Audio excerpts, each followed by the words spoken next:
Oi, gente, tudo bom? Mais uma vez eu estou aqui com vocês para falar um pouquinho mais sobre a atuação da fisioterapia junto ao paciente oncológico ou o paciente que já passou por todo o tratamento, está curado do câncer e pode estar apresentando ainda algumas complicações decorrentes desse tratamento, ou em alguns outros casos para o paciente que ainda está enfrentando os tratamentos ou está enfrentando a doença por sua evolução. Eu havia prometido a vocês que daria continuidade aos nossos temas sobre a atuação do fisioterapeuta junto às complicações decorrentes da radioterapia ou da quimioterapia, que são tratamentos utilizados para cura e controle do câncer, né? Só que na última aula eu apresentei para vocês um artigo que saiu recentemente foi publicado, que falava sobre a atuação da utilização da bandagem neuromuscular, que é o taping, sobre a região do seroma. A utilização dessa bandagem na pesquisa foi da forma compressiva e os autores encontraram os resultados de que a utilização dessa bandagem é segura. As pacientes referiram que utilizariam novamente a bandagem se for necessário e que as reações da pele foram poucas e as pacientes se sentiram satisfeitas e que a bandagem não influenciou no seu cotidiano, na sua relação com os familiares ou na relação social, na sua vida social. Então, eu achei que algumas pessoas demonstraram uma dúvida em relação ao que é seroma. Então, eu achei interessante trazer para vocês agora um pouquinho mais sobre a definição e outros tratamentos, outras possibilidades de atuação sobre o seroma, e depois a gente volta e dá continuidade, que a gente sempre vai ter vários temas, a gente atua em várias áreas. O paciente oncológico ele pode apresentar complicação neurológica, complicação ortopédica, complicação vascular. Então, a gente tem um leque de possibilidades para trazer mais conforto e sempre pensando também na prevenção, tá? Então, vamos lá que eu vou falar um pouquinho mais sobre o seroma. Iniciando essa apresentação. O seroma, como está aí apresentando nessa imagem, nesse esquema desenhado, ele é um acúmulo anormal de fluido seroso que se desenvolve sobre os retalhos cutâneos. Nessa imagem, ele está delimitado bem abaixo da pele, né, da região onde foi feita a cirurgia. Ou seja, o espaço morto deixado pela cirurgia pode propiciar a formação desse seroma. E o seroma ele acaba sendo capaz de expandir os tecidos da parede da torácica e da axila, dificultando a aderência desses tecidos no caso das pacientes que são submetidas à cirurgia do câncer de mama. Então, a cirurgia do câncer de mama, quando ocorre a retirada, quanto mais tecido for retirado, maior vai ser o risco de desenvolver o seroma. Então, a paciente que é submetida a mastectomia, ela tem um risco maior de desenvolver o seroma do que a paciente submetida a uma cirurgia conservadora. A paciente submetida ao esvaziamento axilar, né, a linfadenectomia axilar ou linfonodectomia axilar, como vocês já podem ter lido em algum momento na literatura, ela pode ser, a paciente que é submetida ao esvaziamento completo, a retirada de todos os linfonodos, acaba tendo um risco maior de desenvolver o seroma comparada com aquela paciente que tivesse sido submetida à pesquisa do linfonodo sentinela, a biópsia do linfonodo sentinela. Então, quanto mais tecido for retirado na cirurgia, maior vai ser o espaço morto deixado, maior o risco de acumular líquido ali nesse espaço intersticial. E esse líquido acumulado, ele se chama seroma, a gente denomina como seroma. Essa definição ela foi feita desde 1913 por Halsted. Halsted ele é considerado o pai, vamos dizer assim, da cirurgia do câncer de mama. Então, desde aquela época, ele já havia notado nas suas pacientes que após o tratamento cirúrgico, elas desenvolviam um acúmulo de líquido ali nessa região. A incidência varia na literatura, acaba que a gente encontra uma variedade muito ampla. A gente pode encontrar estudos que falam de uma incidência de 3% e outros estudos que falam de uma incidência de 85%. Isso depende da forma em que o estudo tiver sido conduzido e como eles podem considerar o que é seroma, porque alguns estudos acabam considerando o seroma apenas quando existe a necessidade de se fazer um funcionamento do líquido porque está trazendo desconforto para o paciente. Ou, se tiver funcionamento desse líquido, pode ser que considerem seroma só se tiver um funcionamento de mais de 50 ml desse líquido. Então, por isso que pode ser que essa incidência seja um pouco mais baixa. Outros estudos consideram seroma como a formação do líquido ali, que muitas vezes pode não estar trazendo um incômodo para o paciente, mas ao exame de imagem consegue ser detectado. Então, nesse estudo acaba que a incidência do seroma pode se apresentar um pouco mais alta. Tá? Na nossa população, estudo que foi realizado no Instituto Nacional de Câncer aqui no Rio de Janeiro, os autores observaram que a incidência variou na população de 28,5% a 69,4%. E isso foi dependente da abordagem cirúrgica da axila. Então, os pacientes que foram submetidas à biópsia do linfonodo sentinela tiveram uma incidência menor, uma média de 28,5%. E as pacientes submetidas à linfadenectomia axilar, a incidência chegou a quase 70%. A fisiopatologia do seroma, ela ainda é muito controversa na literatura, tá? Então, ainda se discute muito sobre o que poderia ser o risco para esse desenvolvimento, ou o fator que está levando à formação do seroma. Acredita-se que seja multifatorial, tendo a cirurgia como fator de risco principal. Ou seja, quanto mais manipulação for feita durante o procedimento cirúrgico, quanto mais tecido for retirado, aí sim já está trazendo um risco para a formação do seroma. Mas sabe-se que também todo tratamento cirúrgico ocorre tanto lesão de tecido quanto descolamento do tecido, elevação dessa pele, afastamento, né? Isso gera um processo inflamatório local. Fora que, em todo procedimento cirúrgico, ocorre secção de vasos sanguíneos, vasos linfáticos, utilização, muitas vezes, do eletrocautério, que é o bisturi elétrico. Ele é utilizado, ele é indicado para diminuir risco de sangramento. Mas como ele gera calor local, porque ao mesmo tempo que está sendo seccionado o tecido, com o bisturi, o cirurgião já vai cauterizando, né, as veias e artérias, às vezes esse próprio calor do bisturi gera um processo inflamatório local, tem uma dificuldade de colabamento dos vasos linfáticos, né, esses coletores linfáticos, e aí, depois do procedimento cirúrgico, continua o extravasamento do líquido ali para aquela região onde foi manipulada, a região da cirurgia. Então, esses são os fatores que se discutem. Alguns estudiosos falam que a tendência do seroma é se resolver, a solução dele vai ser espontânea, o próprio organismo vai conseguir se resolver, vamos dizer, todo o processo de cicatrização vai trazendo a solução para esse problema, né, essa complicação.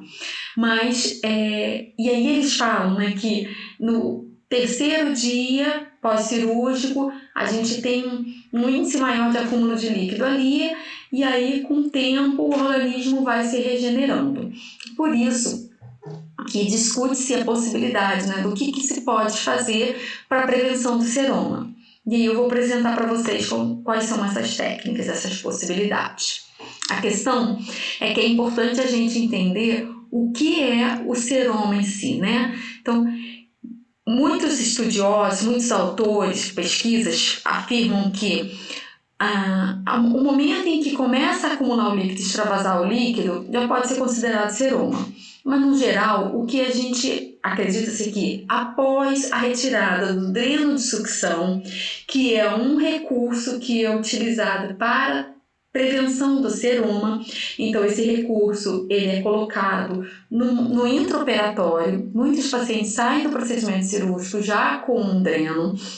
Esse dreno ele vai permanecer 1, 2, 7, 14, 21 dias, vai depender do tipo de cirurgia e do centro em que esse paciente está sendo tratado, do cirurgião, qual é a opção de cada cirurgião, qual é a escolha, da quantidade de tecido que tiver sido manipulado nessa cirurgia. Então, podemos observar que alguns pacientes eles só recebem alta do hospital depois de ser retirado o dreno. Em outros centros de tratamento, o paciente pode ir para casa com um dreno de sucção, vai conseguir cuidar desse dreno de sucção, ele é orientado para cuidar desse dreno, da manipulação, da higienização, do esvaziamento do líquido que estiver acumulando no interior do dreno e retorna depois para a sua instituição de tratamento, né, seja para uma instituição pública ou seja para o consultório do seu médico, para retirar esse dreno, ou com 7 dias, ou com 14, ou com 21 dias. Então, alguns estudos acabam considerando que o seroma ele é o acúmulo de líquido depois do procedimento cirúrgico e depois da retirada do dreno, quando o corpo ainda continua acumulando líquido naquela região. Então, a classificação do seroma pode ser grau 1, 2 ou 3. O seroma grau 1 seria um seroma considerado assintomático. Ele é identificado apenas por exame de imagem, ou seja, o paciente não refere desconforto nenhum, não está percebendo que tem formação de líquido ali, nada está incomodando, mas através de um exame de imagem, como a ultrassonografia, pode ser identificado acúmulo de líquido naquela região. O seroma grau 2, ele já é seroma já sintomático. Sintomático significa que o paciente, no caso do seroma, refere desconforto, sensação de que a pele está sendo esticada. Então, para paciente de câncer de mama, aquela paciente que tiver sido submetida à retirada total da mama, essa região em que a mama foi retirada, eu já mencionei em outras aulas para vocês, ela é chamada de plastrão. Então, essa região do plastrão, tendo o acúmulo desse líquido ali, o paciente vai sentindo que aquilo está distendendo, está ficando mais inchado, dá a sensação que está formando até uma outra mama.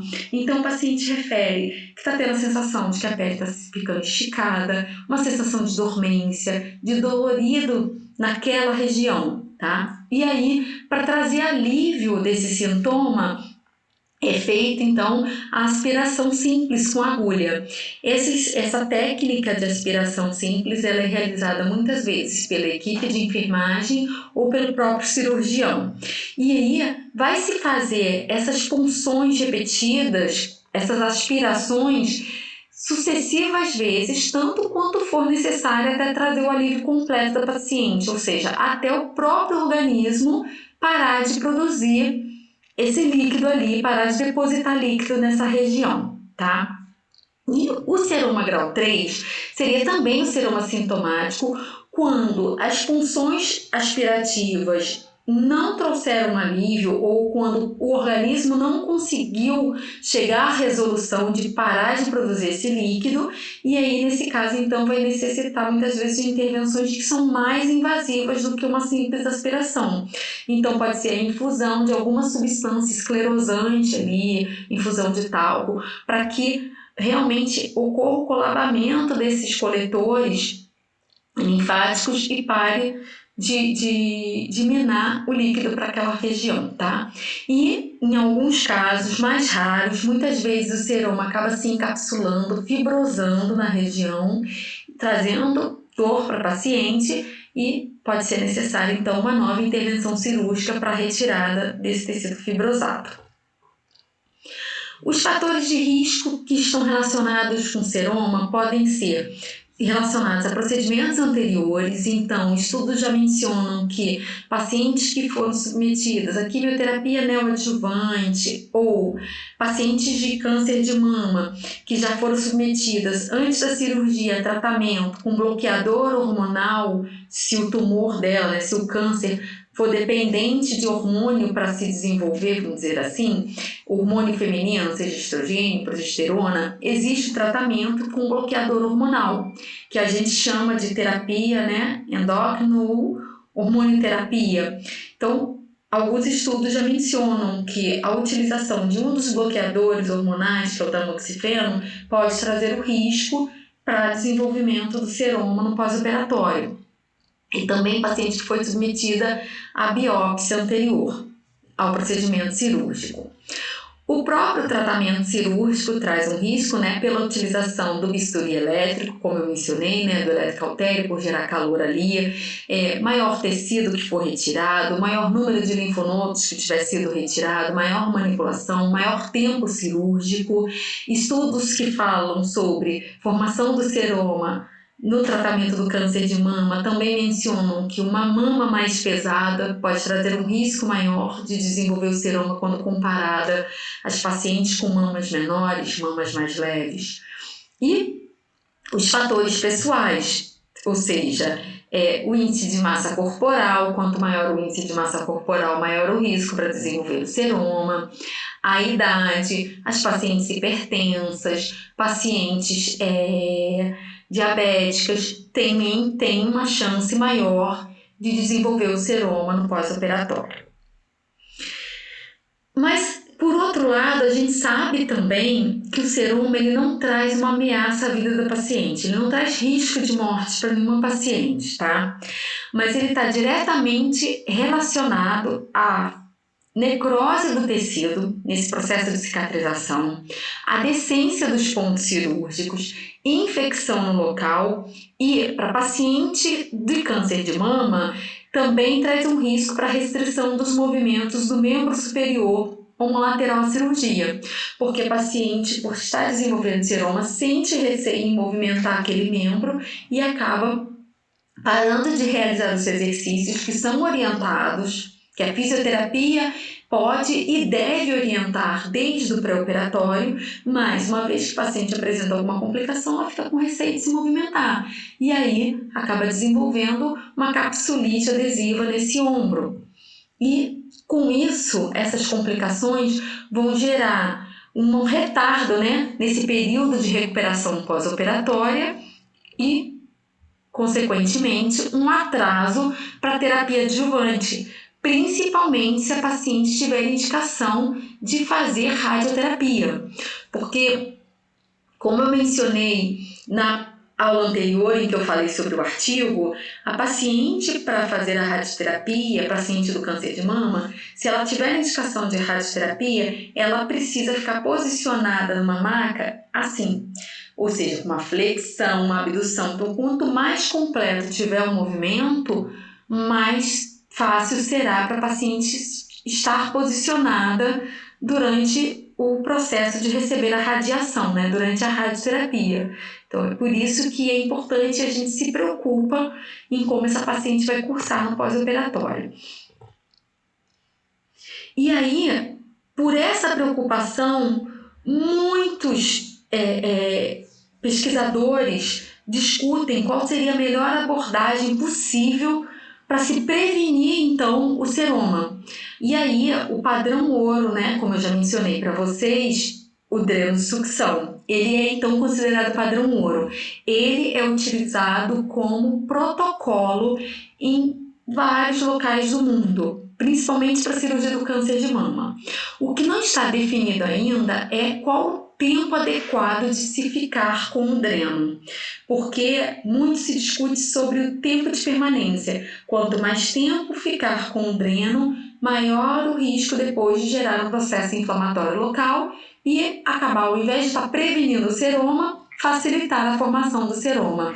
Então, ainda sabe-se que utilizar o dreno é importante para a prevenção de seroma, mas ainda se discute qual o tempo. O que sabe-se também é que um dreno com pressão negativa é melhor, mais adequado, e o dreno, às vezes, para o câncer de mama, eles podem colocar dreno com duas saídas, uma para a axila e a outra para a região da mama.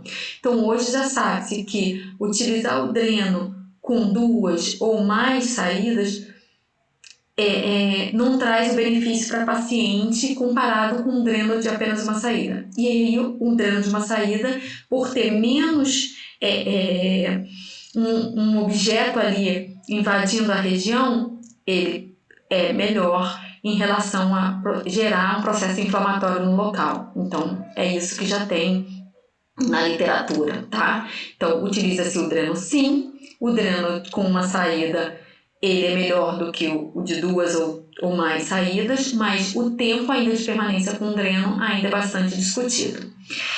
O que se fala também é sobre procedimentos cirúrgicos propriamente dito. Então, o cirurgião que utiliza de suturas mais firmes para fechar esse espaço morto da cirurgia, então uma cirurgia que a gente chama de quilting cirúrgico, uma cirurgia que acaba suturando um tecido no outro, né? Então a hipoderme na região do músculo, depois a epiderme, na derme, então vai suturando um no outro, só que isso também pode gerar uma complicação de aderência desse tecido, então o paciente pode acabar cursando com dor e fibrose no processo de cicatrização. E a restrição dos movimentos ainda é discutida na literatura, que é a restrição dos movimentos do membro superior logo no pós-operatório imediato e utilização de curativos ou roupas compressivas, também se discute na literatura. Bem, falando em movimento então, em relação a essa restrição do movimento, se orientamos que o paciente mantenha-se restrita no pós-operatório do câncer de mama, por exemplo, aí a gente sabe que pode trazer prevenção, sim, para o seroma, porque não está tendo uma manipulação ali dos tecidos, não está tendo um descolamento desse tecido, e uma prevenção também para a necrose ou decência da cicatriz, uma vez que a gente pensa que não está tendo o cisalhamento, nessa mobilização da cicatriz. Mas, em contrapartida, também é um fator de risco. Pode prevenir para o seroma e para alguma complicação cicatricial, mas é risco para a formação da síndrome da rede axilar e para a restrição dos movimentos. Quem quiser saber um pouquinho mais sobre a síndrome da rede axilar, eu mencionei na aula sobre tratamento da dor do pós-operatório do câncer de mama, tá? Então, dê uma verificada nessa aula que eu falo sobre a síndrome da rede axilar. Mas bem, esse estudo aqui, ele foi feito no Instituto Nacional de Câncer, no HC3, aqui no Rio de Janeiro, que é o hospital que trata exclusivamente, né, pacientes com câncer de mama, e foi um ensaio clínico randomizado. Nesse ensaio clínico, os autores sortearam, né, alguns pacientes foram randomizadas para, no pós-operatório imediato, no primeiro dia de pós-operatório, realizar então os movimentos com o membro superior restritos a 90 graus na altura do ombro, que fosse funcional para a sua independência, o seu autocuidado, e um outro grupo foi randomizado para movimento de amplitude livre. Essa amplitude livre não quer dizer que os pacientes foram obrigadas, orientadas a ficarem em 180 graus. Não, elas realizavam um movimento acima de 90 graus na amplitude em que fosse confortável para elas, que não trouxesse dor, trouxesse algum desconforto, nada que incomodasse a sua cicatriz. Então, era apenas um movimento acima de 90 graus. E aí, o que foi observado é que esse movimento acima de 90 graus, comparado com o movimento a 90 graus, não trouxe nenhuma complicação do processo de cicatrização das pacientes. Entre essas complicações, como é o tema da aula de hoje, né, o seroma. Então, não foi vista nenhuma diferença entre os grupos para a formação do seroma. Então, os autores concluíram que liberar os exercícios na amplitude livre no pós-operatório de câncer de mama é seguro sim. Então, a paciente ela já pode se movimentar no primeiro dia de pós-operatório e esse movimento pode ser acima de 90 graus. Um outro estudo também que foi visto foi com pacientes de câncer de mama, mas que tinham sido submetidas à reconstrução, pacientes submetidas à reconstrução imediata. Então, as pacientes que foram submetidas à retirada da mama e à reconstrução no mesmo momento cirúrgico, reconstrução essa com expansor ou com prótese, essas pacientes foram orientadas nos primeiros 15 dias de pós-operatório a manter o movimento a 90 graus, restrito, só para o autocuidado. E depois de 15 dias, elas foram sim randomizadas. Um grupo passou a ser orientado a liberar o movimento para ficar livre, acima dos 90 graus, e o outro grupo manteve o movimento a 90 graus. E as autoras também não encontraram diferença entre os dois grupos para a formação do seroma. Então, elas concluíram que não houve diferença na incidência das complicações cicatriciais, ou seja, seroma também incluído entre essas complicações, e que as pacientes que começaram a fazer o movimento livre depois de 15 dias se beneficiaram mais, tiveram uma recuperação mais rápida, tiveram menos restrição funcional, tá? Então, daí eu trouxe esses dois estudos para mostrar que podemos sim orientar paciente a se movimentar no pós-operatório imediato, já com movimento livre do membro superior, ou pelo menos nas reconstruções nos primeiros dias já fazer movimento a 90 graus. Isso não vai trazer risco nenhum de formação do seroma, tá? E outras técnicas que são discutidas são técnicas com utilização do tape. Então, eu vou dar continuidade aqui falando sobre o taping.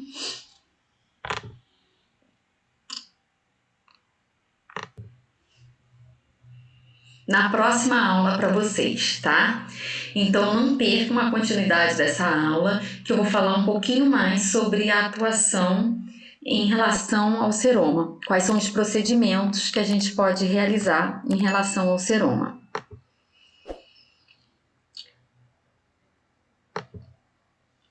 Obrigada, gente. Vou interromper hoje, mas não deixem de seguir para verificarem como é que vai ser a continuidade dessa aula na próxima, tá?